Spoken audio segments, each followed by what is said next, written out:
자, 이번 시간에는 그 지난주 지적은 다 끝났고 이제 오늘은 부동산 등기법 들어가도록 하죠. 152페이지 보시죠.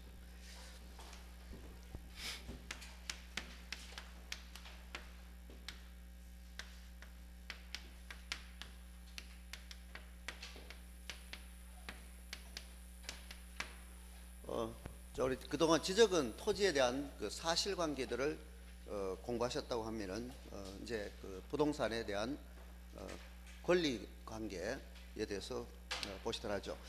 자, 우리 부동산 등기는 부동산 거래의 안정과 신속, 등기 제도를 도입하게 된 것은 부동산 거래를 안전하고 그 신속하게 거래할 수 있도록 하기 위한 게 부동산 등기 제도의 그 취지다. 물론 이 안전 문제, 즉 그 등기의 공신력이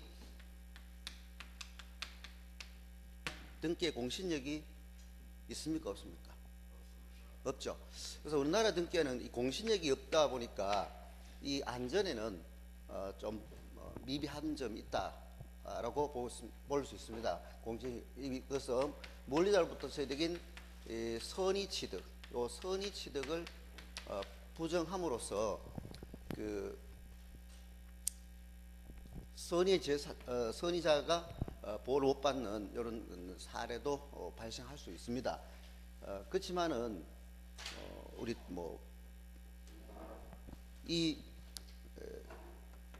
우리 속담에 구더기 무서워서 장 못 담그랴 이런 속담 들어보셨어요? 예. 그래서 이 신속 즉 선의 취득을 부정한다고 해서 등기 제도를 없앨 수는 없죠. 없앨 수는 없고 그렇지만은 그 신속하게 즉 등기를 열람이라든지 또 확인해보고 그 현재 소유자가 누구인지 또 담보는 얼마 설정되어 있는지 전세권은 누구 앞으로 설정되어 있는지 이러한 것을 확인함으로써 등기 제도가 없는 것보다는 있는 것이 더 도움된다 이렇게 해서 등기 제도를 두고, 그 다음에 거기 등기의 기능은 공시제도, 즉 권리관계, 방금 말씀드린 거래를 안전하고 신속하게 할 수 있도록 하기 위해서 권리를 관계라든지 또 사실관계를 공시함으로써 신속하고 또 안전하게 거래할 수 있도록 하고, 그 다음에 또 효력 발생 요건으로서 즉 당사자 간에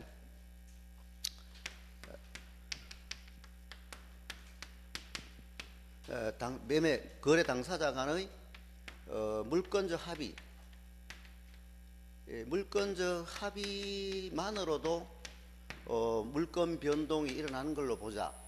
자, 당사자의 물권적 합의만, 즉 이것을 채권행위다 이렇게 볼 수 있죠. 이행 문제를 남기는 게 우리 여러분 채권행위를 하죠. 물권적 합의만 있어도 물권 변동이 일어나는 입법주의를, 이거는 프랑스와 같은 나라 의사주의를 취하는 프랑스죠. 프랑스 불법주의다라고 하죠. 그렇지만은 우리 합의만 가지고도 그 성립하는 거는 임차권이라든지 이런 것은 계약만으로도 또 성립하고 효를 발생합니다. 그러나 전세권 같은 경우에는 합의만 가지고는 전세권에 대한 그 효력이 발생하지 않습니다. 임차권은 계약만 돼도 되죠. 프랑스 같은 나라는 계약만으로도 물권 변도 일어나는 걸로, 즉 소유권이 기속된 걸로 인정합니다. 그러나 우리나라와 독일은 형식주의를 취하기 때문에 합의뿐만 아니라 등기를 하여야, 이전 등기든 설정 등기든 등기를 하여야 전세권 같은 경우에는 또 성립 요건 내지 또는 효력으로서 효력 발생 요건으로서 등기를 해야 된다 이렇게 볼 수 있죠. 대표적인 예로 우리 이중매매를 생각해 보시면은 이것은 무슨 주의죠? 등기해야 되는 입법주의는 형식주의. 이걸 형식주의다 이렇게 우리 입법주의로서 의사주의와 형식주의가 있는데 우리나라는 이 형식주의를 취하고 있다 이렇게 이해하시면 되고, 그러나 뭐 프랑스와 같은 이런 또 일본 이런 나라는 뭐 의사주의를 취하고 있다. 참고로 보시고. 이때 우리 전세권은 설정 등기 안 하면은, 설정 등기를 하지 않으면은 전세권으로서는 아예 그 효力없죠. 이런 것을 또 요식행위다. 그래서 불요식행위로는 요식행위가 무효인 것을 불요식행위로 전환할 수 있어 없어요? 예? 전환 됩니까 안 됩니까? 요식행위가 무효인 법률행위를 불요식행위로 전환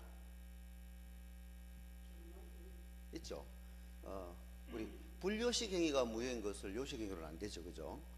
그렇지만은 뭐 요식행위가 무효인 전세권으로서는 설정 등기가 안 돼 있다. 만약에 전세권은 요식행위로서 설정 등기를 해야 되는데 만약 설정 등기가 안 돼 있다면은 전세권으로는 무효다. 전세권으로는 효력이 없어요. 효력이 없지만은 불요식행위인 임대차 계약으로는 효력이 있다. 이렇게 이해하시면 돼요. 이해됩니까? 아시죠?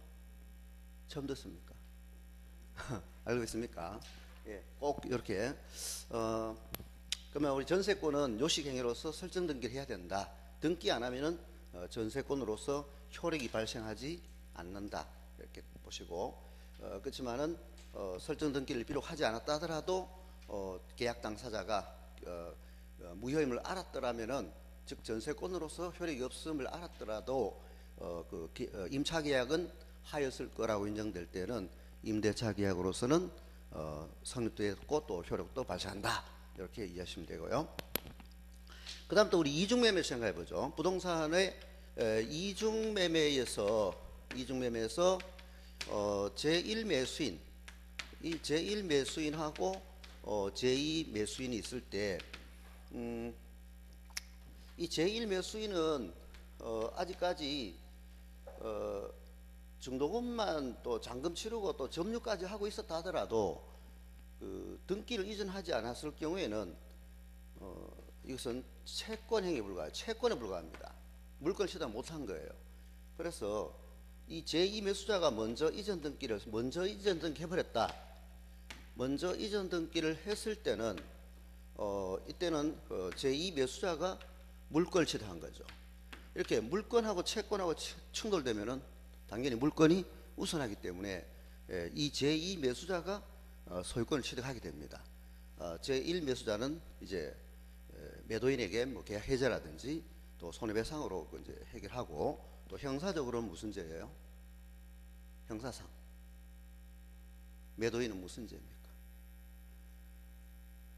부동산을 팔아먹은 사람은 이중으로 팔아먹었을 때 형사처벌로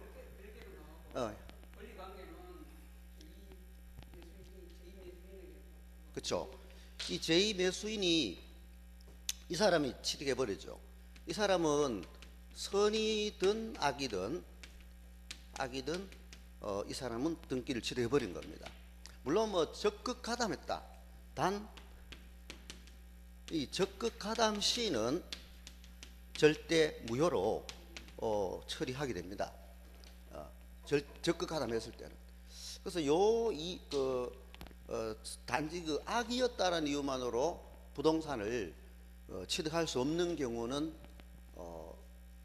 방금 이제 우리 세 가지 유형이 나옵니다. 세 가지 사례가 나오는데 맹신탁한 거 있죠. 맹신탁. 여러분이 이제 만약에 제가 명의수탁자예요. 원장님이 저한테 명의를 신탁해 놨는데 그 명의 신탁해 놓은 부동산을 민법상 금지하고 있거든요. 우리 신탁법이나 신탁업법에 의해서는 가능하지만은 민법상은 이제 부동산 실명제가 시행되면서 금지하고 있습니다. 따라서 저한테 명의 신탁해 놓은 것을 여러분한테 팔았을 때 여러분들은 그 사실을 알고 사갔었어요. 원장님의 부동산임을 알고 사가셨을 때 소유권을 취득할 수 있어 없어요? 등기 말소 당합니까 안 당합니까 여러분? 원장님으로부터 말소 당합니까 안 당합니까? 안 당하죠. 예, 안 당합니다. 방금 이중매매 제2매수자가 알고 사갔다 하더라도 제2 매수인이 알고 악의였다 하더라도 취득합니다. 그 다음 맹신탁에 있어서 수탁자로부터 여러분이 취득하셨을 때도 맹신탁자의 그 소임을 알고 사가셨다 하더라도 부동산을 취득할 수 있습니다. 그 다음에 또 하나 사례가 있는데 뭔지 아시죠? 뭡니까? 또 악의였다 하더라도 취득할 수 있는 경우 점유취득시효. 점유취득시효입니다. 제가 만약에 남의 부동산을 저 앞으로 되는 부동산을 여러분이 점유취득시효 완성된 부동산을 팔아먹었다. 이때 그 등기부상 명인이 매수자가 설사 악의였다 하더라도 점유취득시효 완성한 부동산을 취득할 수 있다는 점입니다. 그래서 등기부상 명인이 원래는 점유취득시효 완성되면은 등기부상 명인은 점유자에게 등기 이전해줘야 됩니다. 만약 여러분의 명의로 되어 있는 부동산을 여러분 성함으로 등기되어 있는 부동산을 제가 20년 이상 평온공연하게 소유의 의사로 점유해 왔다면은 이때는 제가 점유취득시효로서 완성이 되었기 때문에 등기를 저 앞으로 해주셔야 됩니다. 이전 등기 해주셔야 돼요. 근데 그걸 여러분들이 다른 사람한테 팔아보셨다. 이때 그러면 그 사간 사람은 악이었다 하더라도 취득할 수 있어 없어요? 있다 이 말입니다. 등기부상 명인 여러분이 다른 사람한테 파셨을 때 그 사람은 취득할 수 있다. 그 대신 저는 여러분한테 손해배상이라든지 청구할 수 있고 단지 그 제2 매수 부동산을 제3취득자가 취득했을 때 악의였다 하더라도 취득할 수 있다. 그렇지만 그 제3취득자가 적극 가담했다. 즉 여러분들은 안 팔락했는데 김명 교수가 점유취득시효 완성됐기 때문에 김명준 앞으로 등기 넘겨줘야 된다 라고 여러분들이 이제 팔라고 하는 사람한테 안 파시고 이제 안 파시려고 하셨는데 그 사람이 자꾸 팔으라고 여러분한테 적극적으로 꼬드겼다. 이럴 때는 할 수 없이 10번째가 안 넘어간 나무 없다겠잖아요. 그래서 여러분들이 할 수 없이 그 사람한테 팔았을 때는 이때 그 사간 사람은 정의관념에 반하는 행위를 했기 때문에 이것은 절대 무효로 등기 말소 당한다 이렇게 보시면 됩니다. 이제 그 점유자가 여러분을 대위해서 제3취득자한테 등기 말소를 청구할 수 있다 이렇게 답하면 됩니다. 이해됐습니까? 자, 그러면 사례 3가지고 혹시 등기에서든 민법에서든 중개실무에서든 시험에 출제되었을 때 주의하실 거는 부동산을 취득한 사람이 악의였다라는 이유만으로는 등기 말소 당하지 않는 사례 3가지 꼭 단 적극 가담했다면은 이거는 절대 무효로서 대위 말소 당한다. 그 사례가 바로 이중매매에 있어서 제2 매수인 그 다음에 명의 수탁자로부터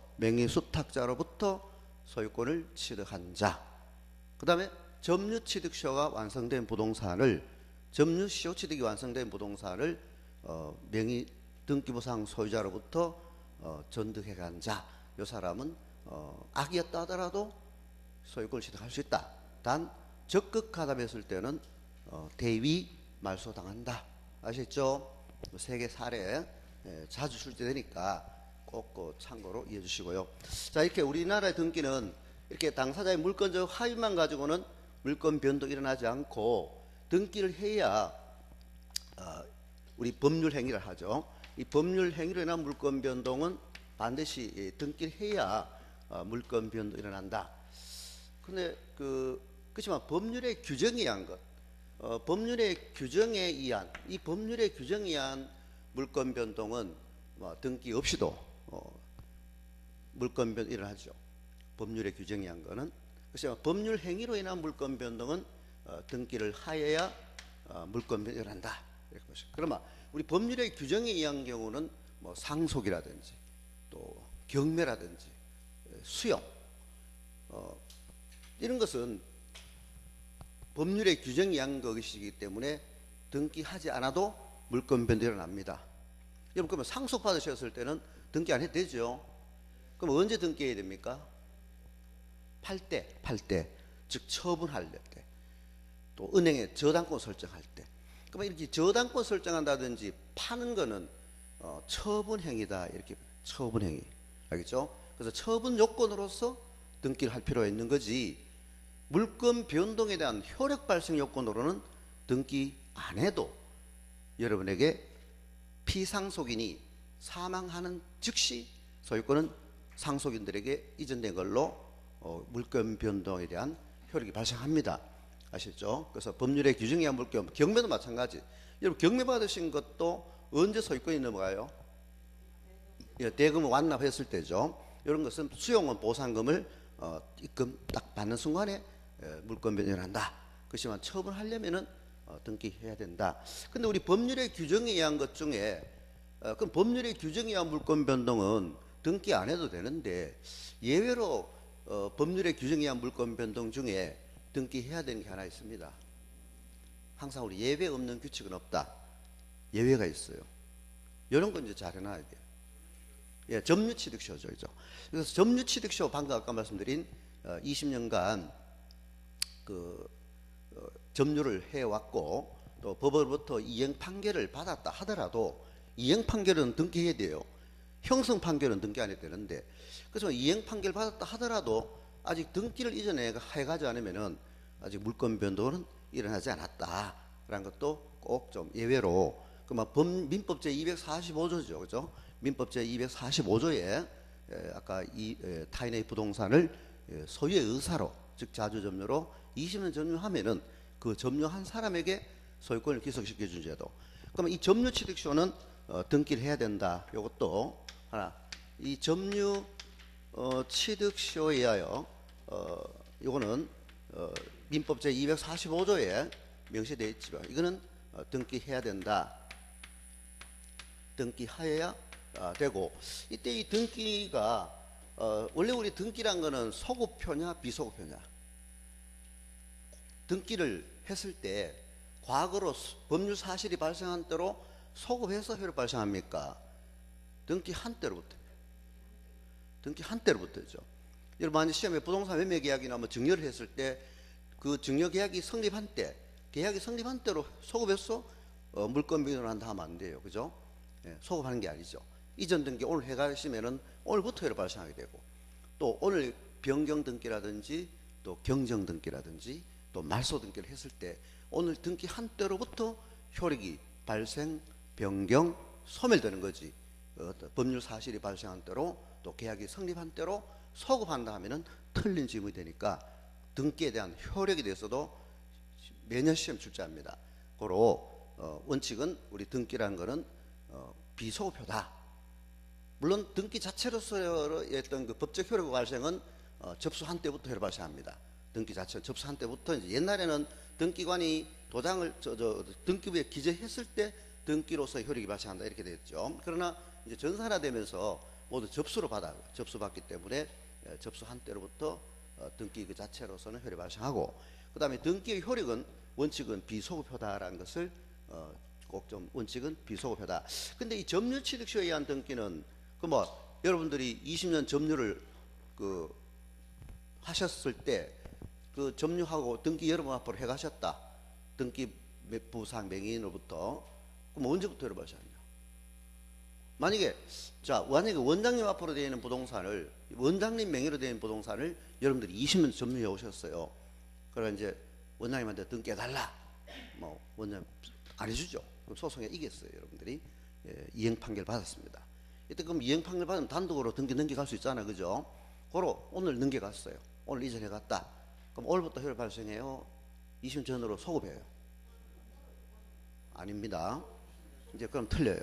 그래서 이때는 20년 점유 개시시로 소급해서 물권 변동 일어났다 해야 정답이 됩니다.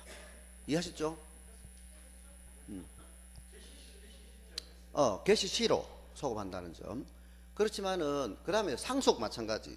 상속 등기도 오늘 상속 이전 등기 해갔다고 해서 오늘부터 여러분에게 소유권이 기속된 게 아니에요. 언제냐?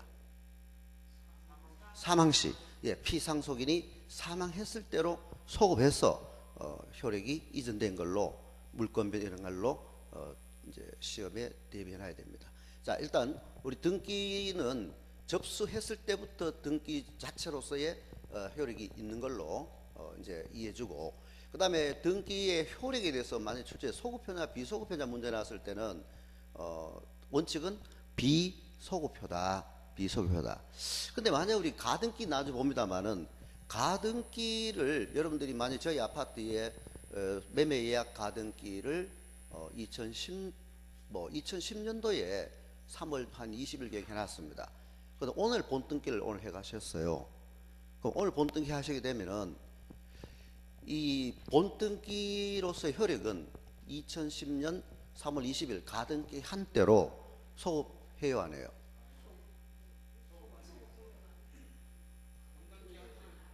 오늘 본등기 해가셨어요. 그렇죠. 오늘부터 여러분에게 본등기로서 효력이 발생한다 해야 돼요. 꼭 시험에. 그러면 가등기에 기하여 본등기를 했을 때도 이 본등기로서의 효력은 오늘 해가신 때로부터 효력이 발생한다라고 해야 됩니다. 만약 시험에 가등기 한때로 소급해서 본등기 효력이 발생한다면 틀린 질문입니다.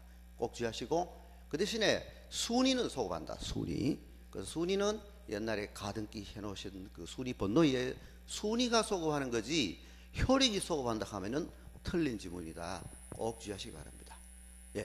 그렇지만 이제 소급하는 등기는 방금 상속 등기라든지, 그 다음에 또 점유 취득시효, 요거는 점유 개시제로 소급해서 효력이 발생하는 걸로 이해해 주시면 됩니다. 자, 소급표가 원칙은 비소급, 원칙은 비소급, 예외로 소급하는 등기로서는 상속 등기, 그 다음에 점유 취득시효, 요거. 네. 자, 이제 등기 뒤에 또 옵니다만은 효력 요건, 자, 그 다음 대항 요건입니다. 원래는 우리 효력 요건으로서 등기해 놓으면은 대항력은 당연히 수반합니까, 안 합니까? 당연히 수반합니다. 효력 요건으로서 등기 딱 해놓으면은요, 대항력은 당연히 따르게 되어 있습니다. 근데 등기 안 해도 물건 변동이라는 것이 아까 임대차죠, 그죠? 그러면 임대차는 채권이지만은, 자, 임차권은 채권이고 전세권은 물건입니다. 배웠죠? 근데 여러분, 임차권은 채권인데 그 계약만으로도 성립하고, 또 그러면 임차인이 이 아파트를 점유하고 있을 때 영원히 채권입니까? 물권 취득했습니까? 이제 공부를 얼마나 했는지. 채권입니까? 그렇죠. 예, 살고 있으니까 물권이지. 이제 박사학위 받고 있습니다. 그 영원히 여러분 채권, 여러분 공부 얼마나 했나 제가 테스트 해봤는데, 그냥 임대차 자체는 채권이에요. 월세를 줘야 되고, 임대인은 월세 받으러 가고, 임차인은 임대인한테 수도 고장나면 고쳐달라고 하고, 뭐 수시로 이행이라는 문제를 남기는데, 자, 그렇지만 점유를 하고 있는 상태다, 살고 있다면은 점유권이 있는 겁니다. 임차권도 점유권이 있는 거예요. 여기 아까 방금 말씀하신 대로 점유를 하고 있으면은 물권을 누리는 겁니다. 그게 알겠습니까? 기왕 상관있지. 점유권 자체는 물권이거든. 그래서 임차인 또 여러분 점유권에 기한 물권 청구를 행사할 수 있어 없어? 있어 없어? 물권 청구에서 있죠. 그러니까 점유하고 있는 동안은 물권을 누린단 말이에요. 그러니까 점유권이 물권이거든요. 네? 그러면 점유권에 기한 물권적 청구를 행사할 수 있습니다. 임차인도. 만약에 점유를 떠나버리면은 뭐로 바뀌어요? 채권이에요. 점유를 떠나버리면 채권이고, 점유를 하고 있으면 물권을 누린다 생각이 돼요. 이해됩니까, 이제? 그래서 여러분 이제 물권 채권 구별하실 줄 알고, 동산, 부동산 구별하실 줄 알면은 법학 박사학위 받아도 돼요. 진짜입니다. 물권 채권 구별하기 어렵고, 또 동산, 부동산 구별하기 어려워요, 사실은. 학자마다 다르고. 일단 그러나 여러분 기본적으로 이제 물권 채권을 기본적으로 방금 제가 테스트해 본 이유가, 이제 공부 어느 정도 되시는지, 이제 임차권은 채권에다 멀리 달달달 외웠지만은 임차권 자체는, 이제 임대차 자체는 채권 관계지만은 임차인이 점유를 수반하고 있는 동안은 물권을 누리고 있다는 것을 이해하시라 이 말입니다. 이해됩니까 이제? 예. 그래서 점유권에 기한 물권 채권을 행사할 수 있습니다. 그러나 점유를 떠나버리면은 순수한 채권에 불과합니다. 됐죠? 네. 자, 그 다음에 대항요건. 그러면 임차인은 이렇게 대항요건으로서 등기해놔야 된다. 매매는 임대차를 깨뜨려야 안 깨뜨려요? 매매가 되게 되면은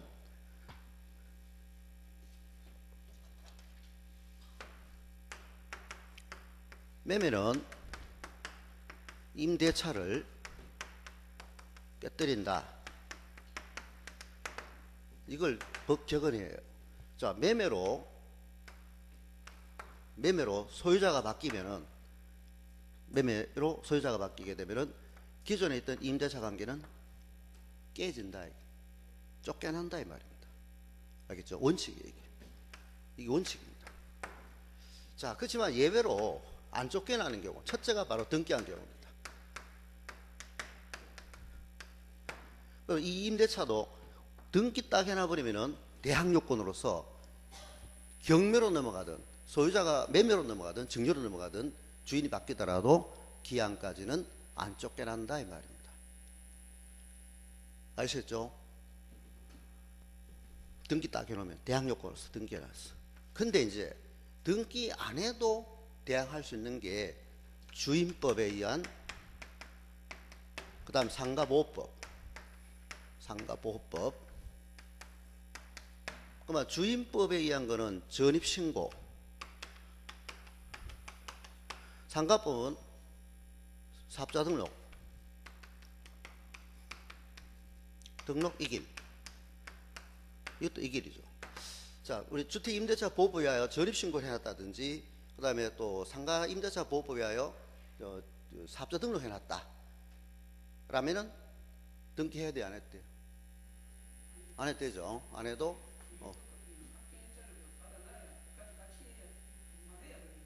아닙니다. 확정일자는 우선 변제 효력입니다. 예, 이거 달라요. 요거 정확하게 아셔야 됩니다. 자, 점유하고 전입신고하고 요 그 정확하게 이해 안 하면 시험 틀려요. 전입신고 이길하고 그다음 방금 확정일자입니다.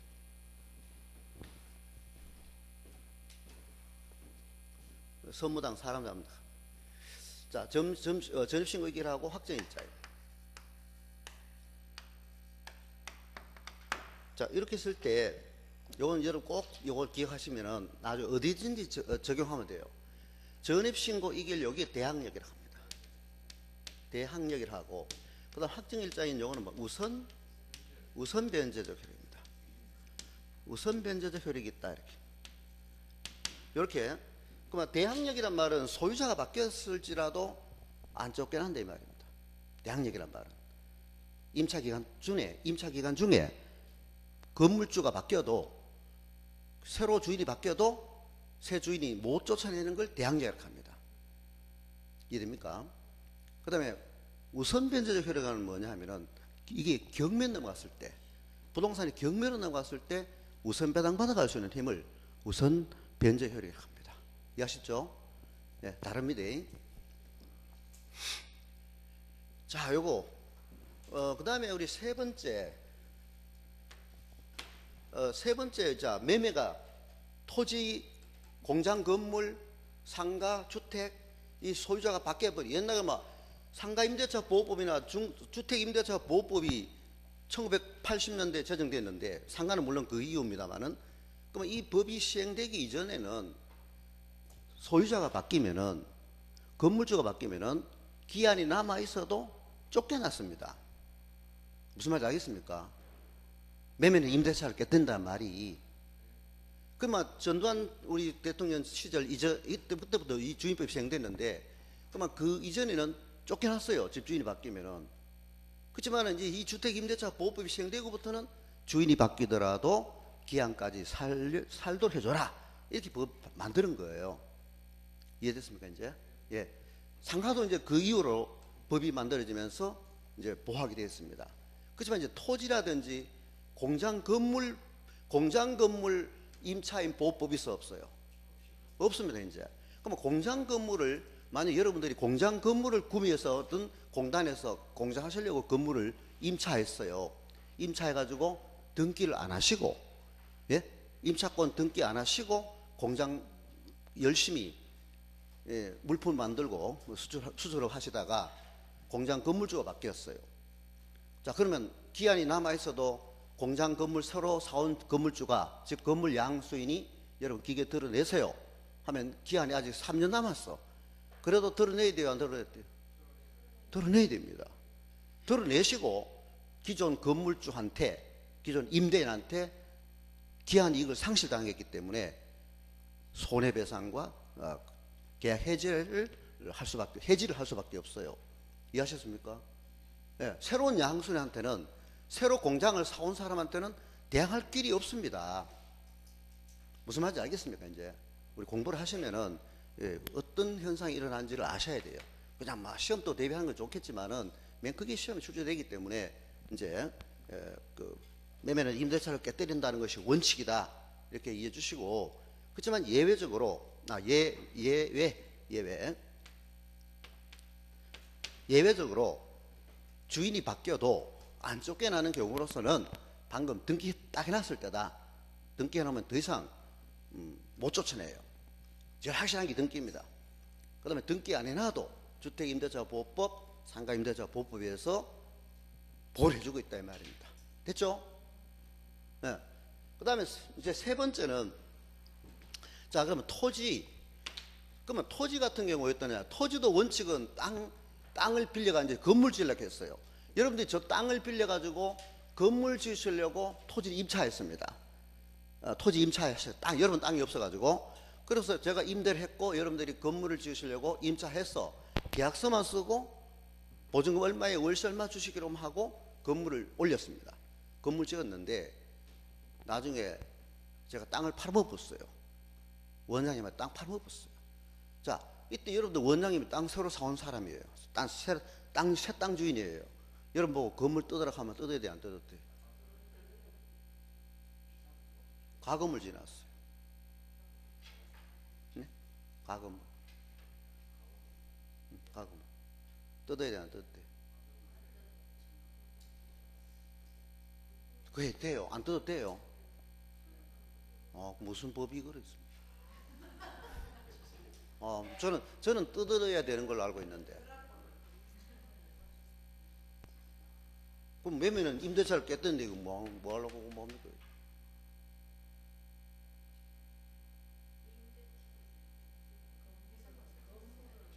제가 분명히 지상권 설정 안 했다. 임차했다 했잖아요. 지상권 같으면 당연히 등기하기 때문에 대항력이 당연히 생기고, 토지 전세권이나 농지를 제외하고는 토지에도 전세권 설정할 수 있습니다. 제가 분명히 임대차라고 했어요. 임대차는 계약만으로 성립했지 않습니까? 지상권이나 전세권 같으면 설정 등기를 딱 해놔요. 그렇지만은 방금 임대차는 계약서만 썼지 않습니까? 임차권 등기도 안 하셨어요. 토지. 만약에 토지 등기부에, 자, 저 토지 등기부 을구에다가 여러분 성함으로 임차권 등기 해 놓으시고, 임차권 등기 방금 1번처럼 등기 딱 해 놓으시고 건물을 올리셨다면은, 자, 가건물을 짓다 하더라도 원장님, 땅 사는 원장님이 여러분 가건물 뜯으라 할 수 있어, 없어요? 없어요. 임차권 등기 딱 해놔놓고 여러분들이 가건물 지났는데 이랬습니까 이제? 자, 그렇지만은 제가 말씀드린 건 뭐냐면은 여러분들이 임차권 등기도 안 하셨단 말입니다. 저 토지 등기부에다가 임차권 등기도 안 하시고 가건물을 지어서 뭐 마트를 하시든 뭐 공장을 하시든 이제 사용 수익하고 계십니다. 그러다가 내가 돈이 필요해가지고 원장님한테 땅을 팔게 됐어요. 팔게 돼가 소유권 등기 넘어갔고 원장님이 땅 산 원장님이 여러분 보고 이 건물 뜯으세요 했을 때는 철거됩니다. 대항력이 있어, 없어요? 없죠. 됐습니까 이제? 대항할 수 없어요. 뭐가 대항할 겁니까? 이제 원장님한테는 대항할 수 없지만은 이제 여러분들 저한테 올 수 있어, 없어요? 와가 맥살 잡고 흔들면서 살살 흔들어야 돼요. 살살. 손해배상해라. 이해됐습니까 이제? 예, 무슨 말인지 이걸 아셔야 돼요.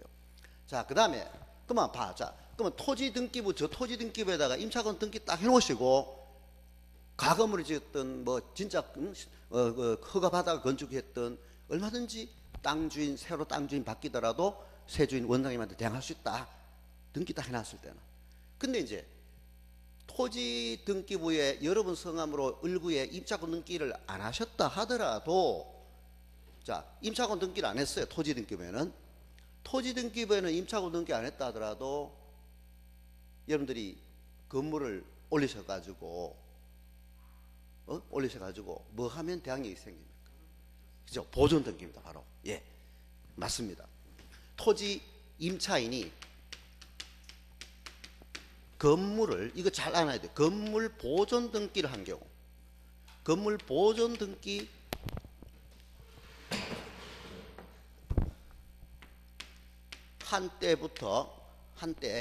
한때의 대항력이, 토지에도 대항력이 미친다. 이렇게 시험에 대비하는. 그러니까 자, 여러분들이 비록 토지 등기부에다 임차권 등기를 안 했다 하시더라도 건물은 여러분 지으실 거 아닙니까? 그죠? 예? 공장을 짓든 주택을 짓든 상가를 짓든 건물 보존 등기를 여러분 앞으로 딱 해놓으시는 순간에 토지에도 대항력이 미친다. 여기서 대항력이 미친단 말은 토지에 대항력이 미친다. 이렇게 보시면 돼요. 이해됐습니까? 자, 이제 여러분, 자, 이 예를 잘 생각해야 돼요. 여러분 이제 공장 지으시거나 마트 지으시거나 하려고 저한테 땅을 빌리실 때, 지상권 아니고 임차합니다. 임차하셨을 때 임차권 등기해 놓으시면은 제일 확실하고, 첫째, 확실하고, 그 다음에 토지 등기부에 임차권 등기를 안 하셨다 하더라도 뭐를 등기했습니까? 건물 보존 등기. 여러분들이 여러분 지으셨으니까 여러분들이 건물 보존 등기 딱 하시는 순간에 토지에도 대항력이 미친다. 고로 여러분들이 건물 보존 등기 한 이후에 제가 땅에 은행에 대출 받았었어요. 담보대출. 자, 여러분들 건물 보존 등기 딱 해놓으신 이후에 제가 토지에다가 은행에 가서 담보대출 받았었고 돈 못 갚아서 토지가 경매 넘어가게 되었습니다. 이때 경매로 원장 경락 받았다 하더라도 대항할 수 있어 없어요? 있어요. 왜? 저 토지 저당권 설정한 날짜보다도 여러분 건물 보존 등기 한 날짜가 빨랐기 때문에 얼마든지 경락인한테도 대항할 수 있다.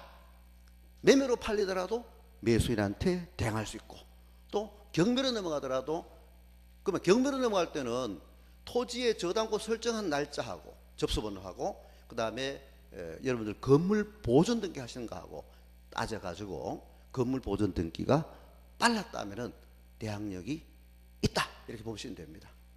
됐죠?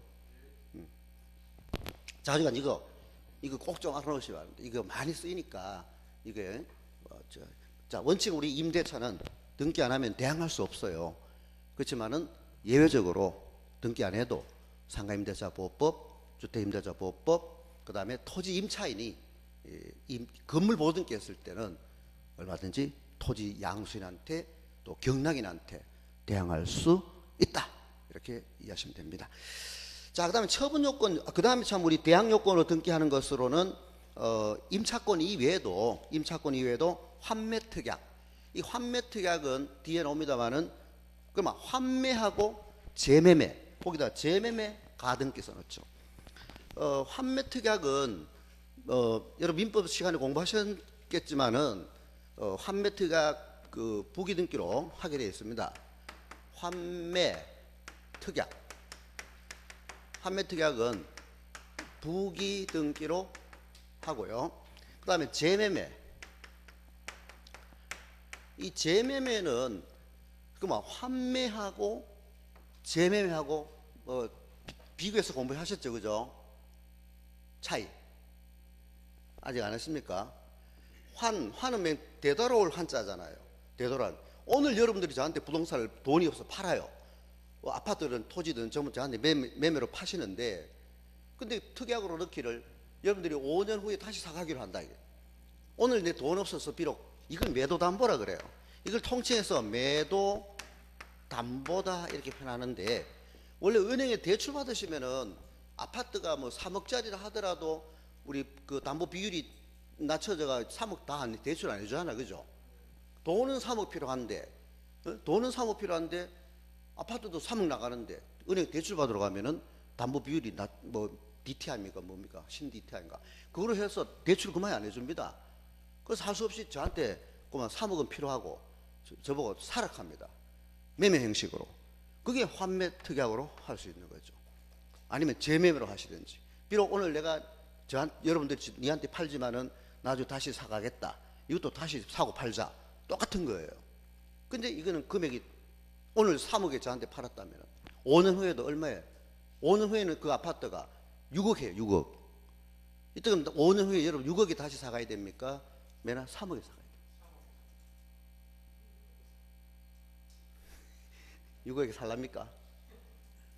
아니 5년 전에 3억이 저한테 오늘 3억에 팔았는데 3억 팔았는데 5년 후에 6억이 됐다. 다시 5년 후에 여러분 다시 사가잖아요. 이때 6억에 사셔야 돼요. 3억에 그대로 사면 돼요. 3억에 이게 환매예요. 이해됐습니까? 금액의 동액성이에요. 금액의 동액성. 즉 5년간 제가 잘 먹고 잘 살았잖아요. 예? 여러분들 오늘 점유 이전 다 해주시고 제가 뭐 세를 낳아 먹든 제가 직접 거주를 하든 5년 동안 살았는 그하고 그 다음에 원금 3억에 대한 이자하고 임대료하고 쌤쌤 된 거예요. 상계된 거예요. 상계. 그래서 금액이 동액성이란 말이에요. 이해하셨습니까? 그렇지만 재매매는 그게 아니에요. 재매매는 오늘 3억에 저한테 팔으셨지만은 나중에 5년 후에 6년 후에 10년 후에 2억 해도 2억에 사가셔야 되고 뭐 10억 해도 10억에 사가셔야 되고 이게 재매매예요. 이해하셨습니까? 그러니까 환매는 금액의 동액성, 그렇지만 재매매는 동액성이 아니다.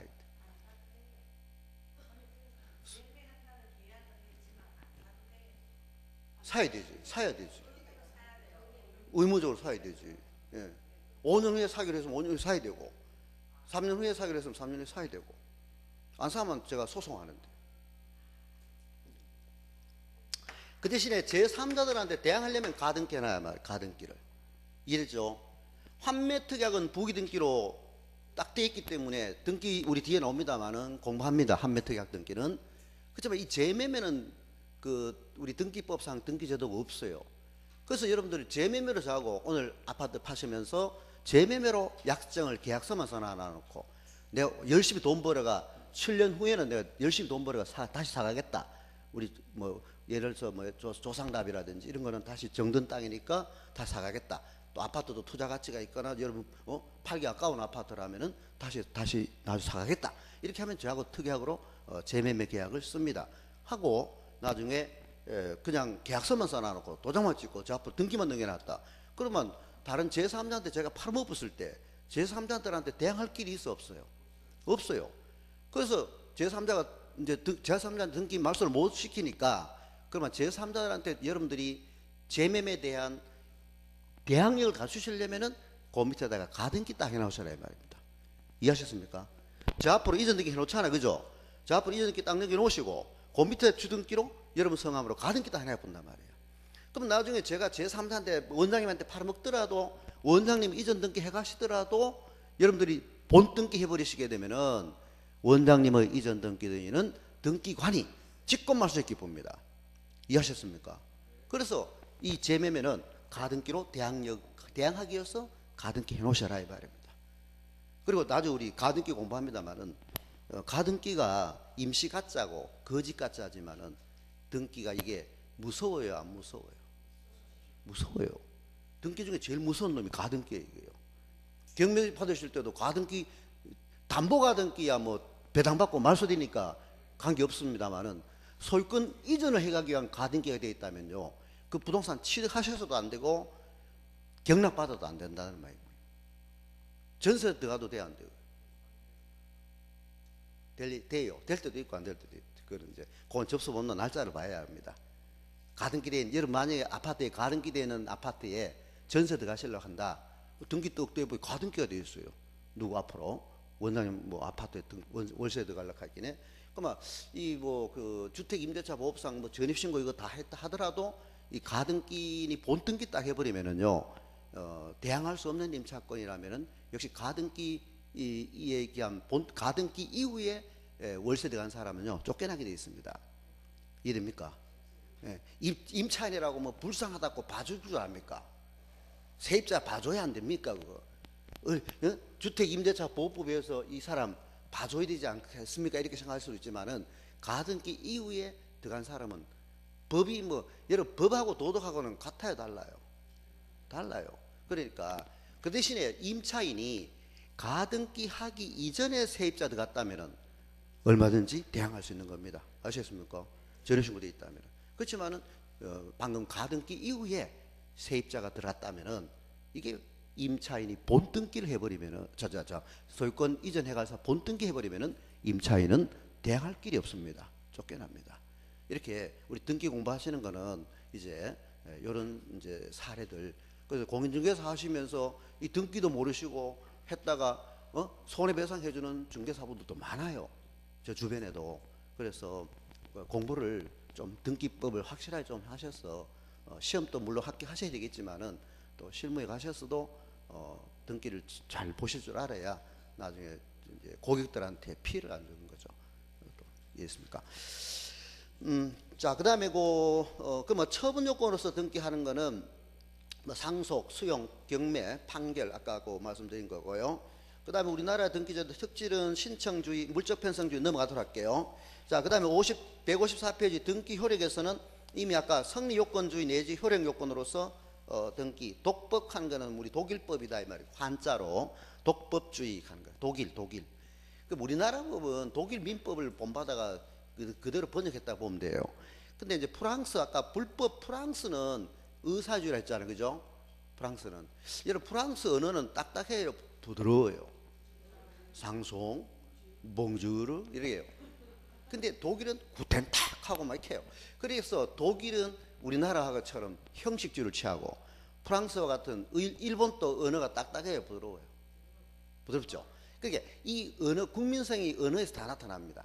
바로 프랑스나 일본은 언어가 부드러워요. 그래서 상냥하고, 그래서 당사자끼리 등기 안 해가도 너 가져 이래, 부동산 너 가져 이러면은 등기 안 해가도 소유권 넘어가서 안 넘어갔어요? 예? 넘어갔어요. 프랑스하고 일본은 여러분하고 저하고 부동산을 사고 팔자 합의만 했어도 계약서만 써도 소유권 이미 여러분 넘어간 걸로 인정해 줍니다. 이게 의사주의예요. 이해됐습니까? 그렇지만 형식주의를 취하는 우리나라나 독일은 아니다 이 말입니다. 등기 여러분 앞으로 안 해가시게 되면은 소유권 취득했어요, 못했어요. 물권 변동 인정 안 해줍니다. 등기 여러분 앞으로 넘어가야 소유권이 이전된 걸로 보는 입법주의가 형식주의고 독법주의다 이 말입니다. 이해하셨죠? 예, 이제 그렇게 여러분 일본하고 프랑스 생각해 보십시오. 이 나라는 언어가 부드럽기 때문에 두 사람이 등기 안 해가도 동산 인도 안 돼도 두 사람이 계약하자, 사고 팔자 둘이 합의만 있어도 소유권이 매수인에게로 넘어간 걸로 인정해주는 입법주의가 의사주의예요. 그래서 이제 물권행위 유인성, 무인성 여러분 민법 잘 공부하시지만은 이거 어디까지를 물권행위를 하고 어디까지를 채권행위를 하는지 여러분 또 공부하셨을 텐데, 그러면 우리나라는 매매 계약만 해나는 거는 채권행위입니까? 물권행위입니까? 이게 채권행위 이행 문제를 남기잖아요. 근데 등기가 넘어가야 물권행위라고 봐야 되지.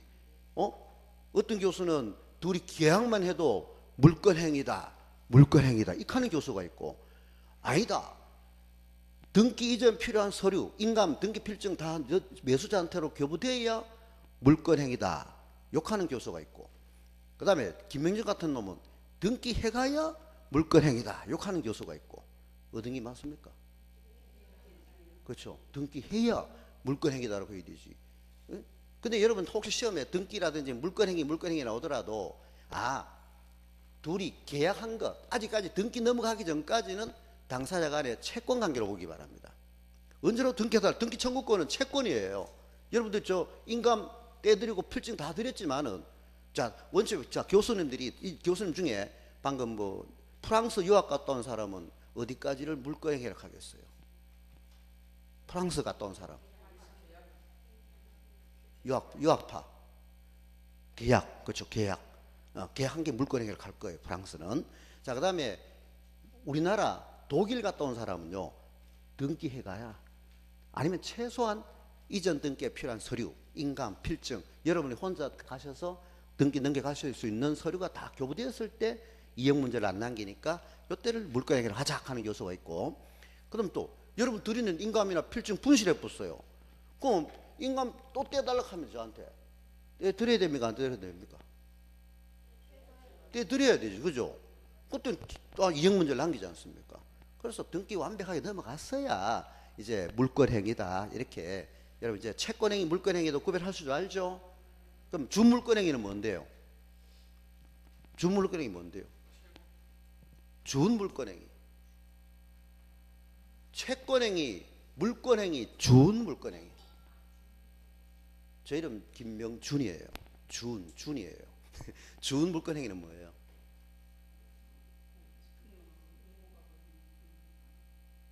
그건 준부동산. 여러분 공인중개사 합격 다 지금 로스쿨 준 로스쿨생이에요. 근데 합격 다 하고 나면은 준 변호사가 됩니다. 준 변호사. 근데 우리 물권행위, 채권행위, 물권행위, 준 물권행위. 그러면 준 물권행위는